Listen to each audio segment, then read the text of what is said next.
আসসালামু আলাইকুম। HSC 25 batch. Video দিতাম না আর কি। দেওয়ার ইচ্ছা ছিল না, দেওয়ার ইচ্ছা না থাকার যেটা মেইন কারণ, আমি জানি যে প্রথম এক্সামে তুমি এমনি অনেক বেশি প্যানিক করবা, বাট এক্সামের পর পর জিনিসটা ঠিক হয়ে যাবে। বাট দেন আমি ভাবতেছি যে আচ্ছা, কিছুক্ষণ কথা বলে যায় যারা এখন, মানে আমি যখন ভিডিওটা রেকর্ড করতেছি প্রায় 1:30টার মতো বাজে, তো যারা এখনও জাগ না আসো, কালকে তোমাদের পরীক্ষা, রাইট? তো একটু কথাবার্তা বলে ফেলাই আমি। তুমি যখনই ভিডিওটা শুরু করতেছো আমি তোমাকে রিকমেন্ড করবো যে পড়ালেখা আর 20-30 মিনিটের বেশি করা দরকার নেই। যা হয়েছে হবে, আমি তোমাকে বলতেছি হবে। খুব বেশি টেনশন করো না আপাতত, কারণ তুমি যদি না কোনো কারণে না ঘুমাও, পরের দিনটা ভালো যাবে না। তো কিছু কথাবার্তা শেয়ার করবো, অবভিয়াসলি তোমার ফর্ম ফিল আপ বা খাতা টাতা এগুলো নিয়ে বলবো না। এটা নিয়ে তুমি অলরেডি জানো আর কি, এটা নিয়ে আমি আর বলবো না। কিছু বেসিক ব্যাপার স্যাপার একটু বলে রাখি। একটা একটা যেটা বলতে হবে যে ভাই, মানে এই কাজটা আমি চাই না অ্যাটলিস্ট তুমি আমার ভিডিও দেখে করবা, যে এক্সাম হলে ইচ্ছা করে 30 মিনিট 1 ঘন্টা মানে পরে যেতেছো, 30 মিনিট পরে এই ঘটনাটা ঘটায়ও না। আমি রেকমেন্ড করব প্রথম দিন অ্যাটলিস্ট বাসা থেকে এক্সামের মানে কমপক্ষে কমপক্ষে 2.5 ঘন্টা আগে বের হয়ে যাও। 2.5 ঘন্টা থেকে 3 ঘন্টা 2 ঘন্টা, মানে ইনফ্যাক্ট এক্সাম হলের সামনে যদি তুমি বাইরে যেয়ে বসেও থাকো, আমি এটাকে খারাপভাবে দেখি না। এটা হচ্ছে প্রথম কথা, কারণ আমি বারবার বলতেছি এখন তোমার পড়া লাভ নাই ভাই, ঠিক আছে? খুব একটা লাভ হবে না। কবি পরিচিতি নিয়ে যারা খুব বেশি পেন খাও, একটু বলে রেখে দেখো, কবি পরিচিতি আসে কতে আসবে একে, আর হচ্ছে তোমাদের এমসিকিউতে কিছু আসবে। তো এমসিকিউতে সব কিছু মিলায় যা আসে আর কত যা আসে, পরীক্ষার হলে এইটুকু হেল্প তুমি পাবা। টেনশন করো না। আমি জানি যে তোমার মানে মনে হবে যে ভাই আপনি আসলে বলতেছেন হেল্প নিতে, আমি বলবো হেল্প নিতে, কারণ সবাই তো হেল্প নিবে, তুমি কেন নিবা না? ঠিক আছে? আর আমার কাছে মনে হয় যে কোনো একটা সিস্টেমকে যদি তুমি চেঞ্জ করতে চাও, ভাই বাংলাদেশের পদে পদে দুর্নীতি, ঠিক আছে? তো শুধুমাত্র এই 25 ব্যাচের শিক্ষার্থীদের ক্ষেত্রে আমার মানে এত ভালো মানুষ চাই যে আসলে লাভ নাই, ঠিক আছে? পদে পদে দুর্নীতি। আমি তোমাদেরকে রেকমেন্ড করবো, তুমি যদি আসলে ভিতর থেকে কোনো সিস্টেম চেঞ্জ করতে চাও ভাই, তাহলে সিস্টেমের টপ এজায় চেঞ্জ করতে হয়, ঠিক আছে? অ্যান্ড সিস্টেমের টপ এজায় চেঞ্জ করতে হলে তোমাকে এই সিস্টেম থ্রুতেই উঠতে হবে। তো এই কারণে বলবো তুমি হেল্প নিতে পারবা। কীভাবে হেল্প নিবে এটা আমি তোমাকে শেখাচ্ছি বা বলতেছি, কোনটা অ্যালাউড কোনটা অ্যালাউড না, কোনটাতে বিপদ কোনটাতে বিপদ না, এটা নিয়ে কথাবার্তা বলার জন্য এই ভিডিওটা। প্রথম কথা, এখন যে তুমি ঘুমাইতে যাচ্ছ, ঘুমাইতে যাওয়ার আগে তুমি হইতেছে গিয়ে অ্যাডমিট কার্ড আর রেজিস্ট্রেশন কার্ডটা গুছাবা। বাট গোছানোর ক্ষেত্রে আমি তোমাকে ছোট্ট একটা আইডিয়া দিই, সেটা হচ্ছে আমি আমি জানি তোমাদের কাছে ফাইল আছে স্বচ্ছ। তো স্বচ্ছ ফাইলের ভিতরে মনে করো এটা তোমার ফাইল, এটা খাতা, ফাইল না, বাট আমি বুঝাচ্ছি কোনো একটা ভাবে। অথবা অথবা একটা সেকেন্ড, মনে করো এটা, ঠিক আছে? একটা সামথিং একটা লেমিনেটিং জিনিস আর কি। তুমি কিন্তু লেমিনেটিং করবা না, আবার মাথায় রাখো, লেমিনেটিং করবা না। তুমি একটা স্বচ্ছ ফাইল নেবা। তো ধরো এটা ফাইল, এটা লেমিনেটেড, বাট মনে করো এক্ষেত্রে কী করবা, এই পাশে অ্যাডমিট কার্ডটা রাখবা, এইদিকে মুখ করলে, তার মানে টিচার এইভাবে দেখলে অ্যাডমিট কার্ড দেখতে পারবে, ঠিক আছে? ঠিক এক্স্যাক্টলি তার পিছনের দিকে রেজিস্ট্রেশন কার্ডটা রাখবা। বোকামি কী করবা জানো তোমরা? সেটা হচ্ছে রেজিস্ট্রেশন কার্ডের মুখটাও এইদিকে করে রাখো তোমরা, না, চালাকি হচ্ছে এটা, রেজিস্ট্রেশন কার্ডেরটাও বাইরের দিকে মুখ রাখবে। তাহলে টিচার এইভাবে দেখলে রেজিস্ট্রেশন কার্ড পাবে, ঘুরায় দেখলে অ্যাডমিট কার্ড পাবে। লাভ যেটা হবে, তোমার এটা নিয়ে বাইর করা নিয়ে টেনশন করা লাগবে না, এবং পরীক্ষা তো তুমি একটা দিবা না। ইনফ্যাক্ট এই জিনিস তোমার অ্যাডমিশনেও এই পেপারগুলো লাগবে। দ্যাটস ওই পেপারটা সেফ রাখার জন্য তোমাকে যেন পরীক্ষার হলের মধ্যে তড়িঘড়ি করে গুছানো লাগে, ঢুকানো লাগে, হারায় যায়, দাগ পড়ে, এটা যেন না ঘটে। দ্যাটস ওয়াই তুমি বাইরই করবা না। লেমিনেটিং তো করা যাবে না, এটা লেমিনেটিং আবারও বলতেছি। তুমি যেটা করবা ভাই, একটা পাশে তোমার রেজিস্ট্রেশন কার্ডের মুখটা বাইরের দিকে রাখবা, সো দ্যাট টিচার এমনি দেখতে পারে, ও আচ্ছা। আবার এই তোমার অ্যাডমিট কার্ড কই, তুমি ঘুরে দেখলে স্যার এই যে এই পাশে, মানে তোমাকে বাইর করতে হচ্ছে না। এই মাথাটা একটু রাখো, এটা এটা অনেক বেশি হেল্প করবে তোমাকে, ঠিক আছে? এটা হচ্ছে প্রথম কথা।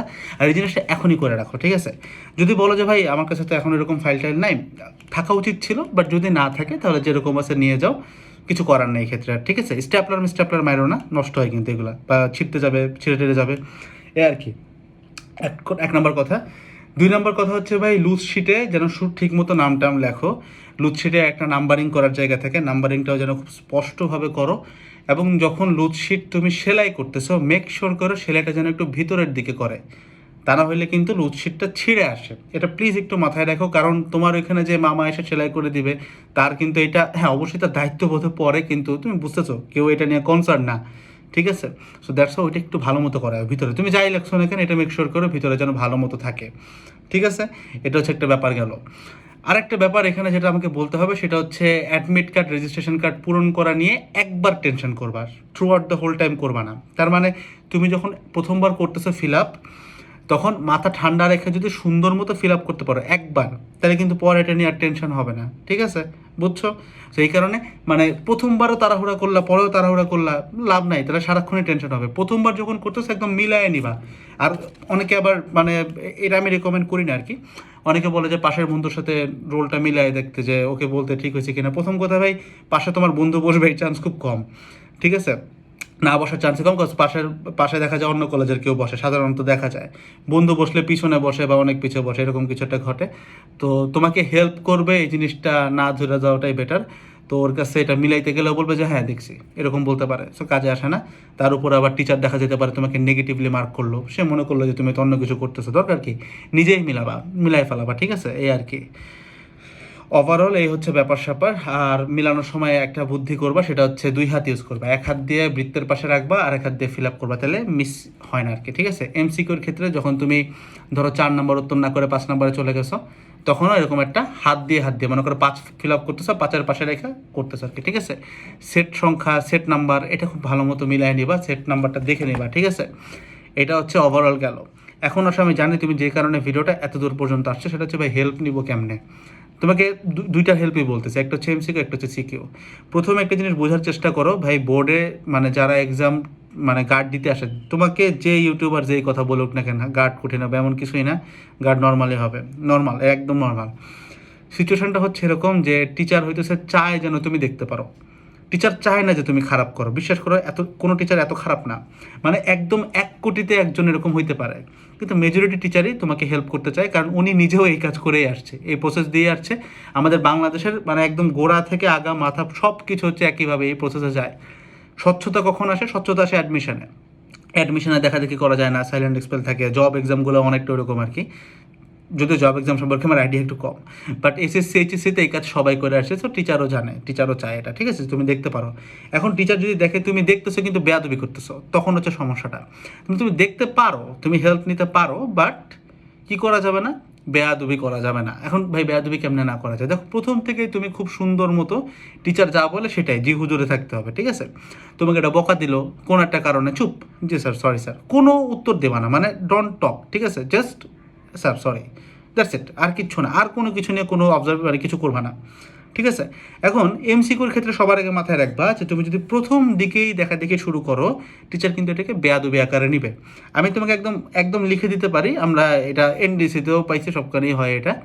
টিচার ইচ্ছা করে দেখবে পরীক্ষার মধ্যে ইচ্ছা করে হুট করে একটু বাইরে চলে যাবে, বা ধরো কিছু একটা খাইতে যাবে, মানে ইচ্ছা করে সে একটা ব্যস্ততা তৈরি করে, এবং এই টাইমটা তুমি বুঝবা যে এখন দেখা দেখি টাইম হয়েছে আর কি, তো তখন দেখতে হয়। বাট এই টাইমটা কখনোই শুরুর দিকে নিতে হয় না। মানে তুমি তোমার টিচারের দুর্বলতাকে ইউজ করবে না, মাথায় আবারও ঢুকাও, টিচার দুর্বল না। তুমি যদি কোনো দিন, মানে আমার এই অভ্যাসটা আছে, তুমি যে কোনো ক্লাসে, তোমাদেরও আছে আমি জানি, যে কোনো ক্লাসে টিচার যেখানে দাঁড়ায় ওখানে দাঁড়ায় দেখো, চিপা চুপা সব দেখা যায়।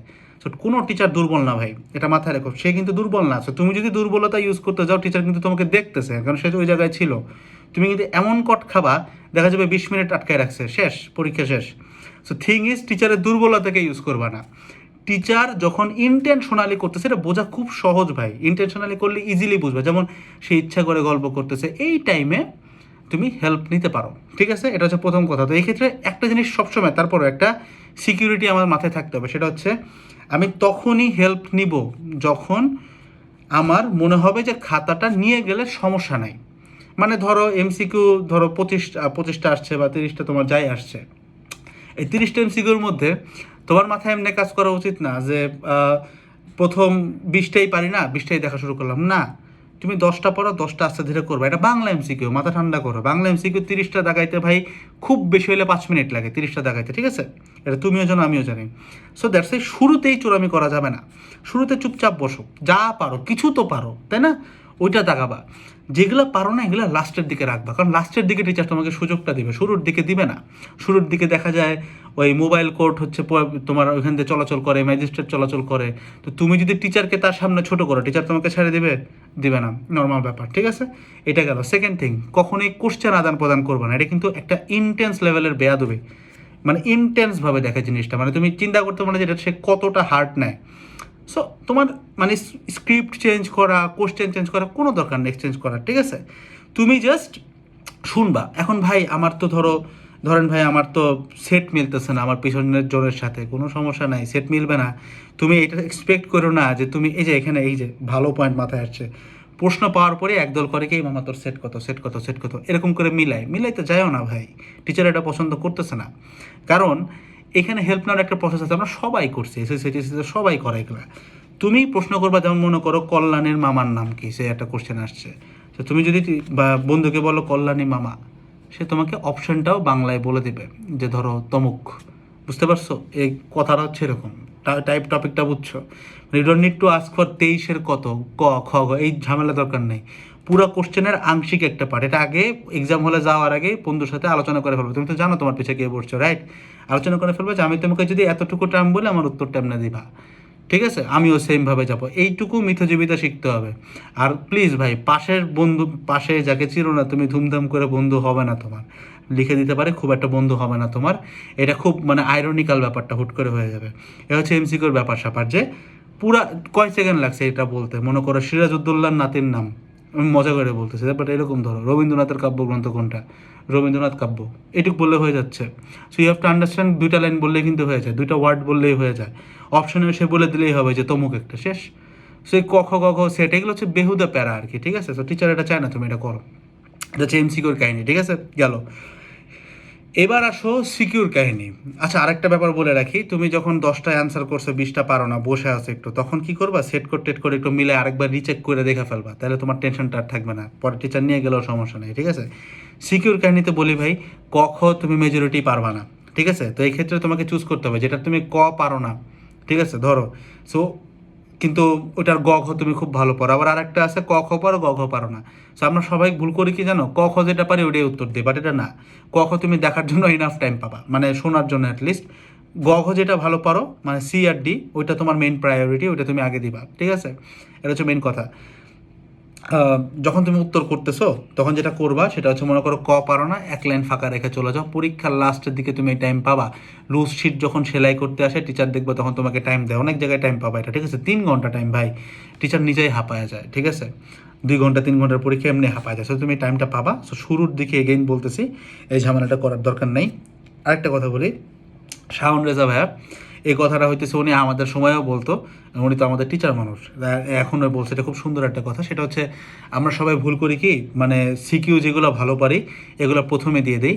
বা শাওন ভাই একটা কথা বলতো, মানে আমি ওনার কাছে প্রাইভেট পড়ি নাই, but I use to watch his videos, উনি অন্যরকম পাঠশালায় ভিডিও বানাইতেন, উদ্ভাসে ছিলেন, এই আর কি। তো রিসেন্ট ভিডিওস আমি দেখছি, ফলো আপ করছে। তো উনি যেটা বলছে, আমি তাও তুমি যদি না শুনে থাকো কোনো কারণে বলে রাখতেছে, সেটা হচ্ছে ধরো তুমি সিকিউ যেগুলো ভালো পারো প্রথমে উত্তর করবা সব থেকে বেস্ট যেটা, তারপরে সব থেকে বেস্টটা তুমি উত্তর করবা না, তারপরে তুমি উত্তর করবা তোমার থার্ড বেস্ট, ঠিক আছে?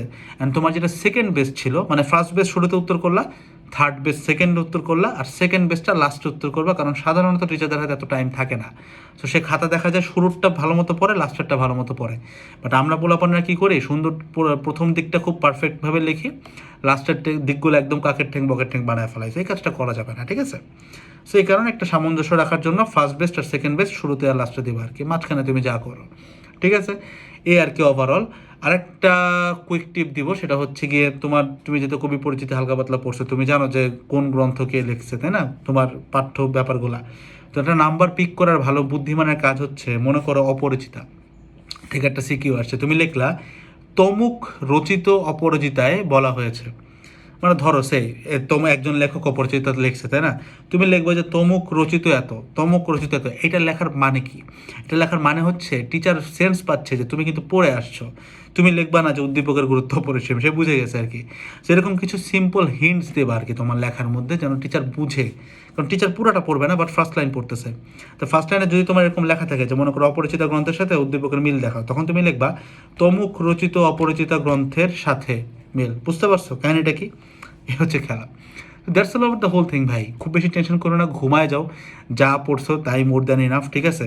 জাস্ট একটা কাজ করতে পারো, কোন গ্রন্থ কী লেখছে এটা একটু দেখে ঘুমায় যাও, আপাতত আর টেনশন নিও না আর কি ভাই। আর মেইন কথা শোনো, প্রথম এক্সামে যতটা প্যানিক করবা, 3টা এক্সাম বা 4টে এক্সাম যাইতে দাও, প্যানিকটা তোমার জিরো হয়ে যাবে, মানে কমে যাবে, অনেক কমে যাবে, ঠিক আছে? মানে I can say this on track আর কি, কমে যাবে। সো গিভ ইট টাইম, ঠিক আছে? ওই যে বলো না যে দিস টু শ্যাল প্যাস, ওরকম একটা ব্যাপার আর কি, চলে যাবে। জাস্ট আজকে রাতটা কোনোভাবে কাটাও আর কি, একটু ঘুমানোর চেষ্টা করো। যেমনি হোক একটু ঘুমানোর চেষ্টা করো, ঠিক আছে? That's it. আসসালামু আলাইকুম সবাইকে, সবাইকে অনেক অনেক শুভকামনা। বেস্ট অফ লাক এগেইন, সবার জন্য দোয়া থাকবে। টাটা।